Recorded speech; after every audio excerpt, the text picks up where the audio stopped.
We're going to get into the NBA draft lottery, and more with Chris Mannix from The Vertical, host of The Chris Mannix Show, weekday afternoons, NBC Sports Radio.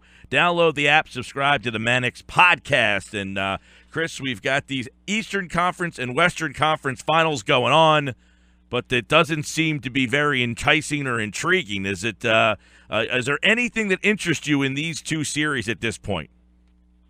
Not really. I was at Game 1 in Boston last night, and I'd never seen 48 minutes of garbage time before, but that's what it was there. And all the intrigue has been taken out of the Golden State-San Antonio series with the absence of Kawhi Leonard. So, now we're just kind of barreling towards a 4 or 5 game series for both these teams and ready for another long layoff. I mean, the NBA doesn't start its finals till the first day in June. These series could be over in less than a week. So, this is just a continuation of what I think has been one of the worst postseasons in recent NBA history. Yeah, Chris, just get your opinion. You're in Boston. They win the series. They also get the first pick. What was greeted with more enthusiasm, winning that series or having the number 1 overall pick? I think there were comparable feelings. If you ask me what's more relevant, it's clearly what happened on Tuesday and the number 1 overall pick. I mean, Boston, they were the top seed, but in some ways they're kind of the little engine that could out there. I mean, they're, young guys, they're underachievers or rather overachievers, like Isaiah Thomas. They're not a traditional number 1 seed. They didn't go into the playoffs as really a favorite in any series except for, maybe the first couple of games of the first one. So, the impact of the lottery is going to be long-lasting. I mean, they're going to have an opportunity, and I think they're going to do it, in taking Markelle Fultz and reshaping the franchise on the fly with a guy that I think is going to become a legitimate, 8 to 10 time All-Star, maybe an MVP candidate, maybe a guy that takes his place among the top 3 or 4 point guards in the league at some point. I think very, very highly of Markelle Fultz. I think he's a special type of player, and Boston now has a chance to add that to a very good young mix. Chris Mannix with us. I want to get your take.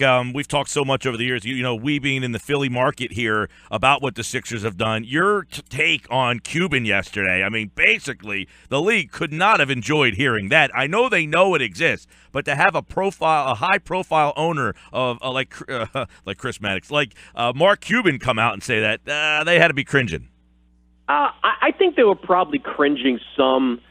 At the same time, if every team operated like Dallas, I think they'd be okay with it. I mean, Dallas, they didn't wake up in, early March and say, screw it, let's just try to bottom out and get a better player next year. They fought tooth and nail to get into the playoffs. Mm-hmm. And when they were eliminated, that's when they said, whatever, we're going to play Yogi Ferrell big minutes. We'll go deep into our bench and play our young guys. I'm completely okay with that. What the Mavericks did was kind of a extension of an NBA game where you fight to stay in it, and then once you're out of it, you clear the bench and let some of the young guys get some action. That's okay with me. The bigger problem is what happened in Phoenix. I mean, Phoenix, they basically said in early March to Eric Bledsoe and Brandon Knight and Tyson Chandler, you guys are done. These are high-priced, max-level type of contract players, and they sat them on the bench. They were explaining it by saying it was a management decision. And that, to me, is just spitting in the face of the NBA. So Cuban's comments make headlines because he's really the first owner to speak like that. But if you ask the NBA their list of problems, what Mark Cuban did is nowhere near the top of the list. Okay, Chris Mannix over at the Vertical Podcast. You, Woj, Bobby Marks, you all discussed what the options are for the Sixers at number 3. And number 1, I'd like to get your take on, here we are 2 years later, and the Hinkie pick swap comes into play, how important that was, and now where the Sixers go at number 3. I'm honestly sitting there, and I've been thinking this for a while, but I'm sitting there, and I was in the drawing room, and the ashen face on the Sacramento Kings when that came up was noticeable. I mean, it just makes me puzzled. With Atlanta and Orlando looking for a general manager, why are you not going after Sam Hinkie? Sam Hinkie has now, I mean, what you can argue about his methods and be pissed off about how he communicated, but Philadelphia is now in the position to draft the 3rd overall pick in this year's draft, and that's because of Sam Hinkie. They've got Joel Embiid, they've got Dario Saric, and they've got Ben Simmons because of Sam Hinkie. Yes, it was painful. Yes, it was embarrassing. But if you look at the next 10 years of this team, they are going to be built and stacked with top young talent. If I'm at the Atlanta Hawks and I am in the same kind of nebulous place that Philadelphia was when Hinkie came on board, I would absolutely hire him and hope that he tweaks some of his methods but goes out and gets the exact same results. Now, that being said, which was very passionate, Chris Mannix, good stuff from you. Number 3, we think you said Fultz 1. We think Ball 2, right? So who's next? Well, it becomes a total crapshoot from then on. I mean, the obvious and the most talented guy, I think, is De'Aaron Fox, the point guard.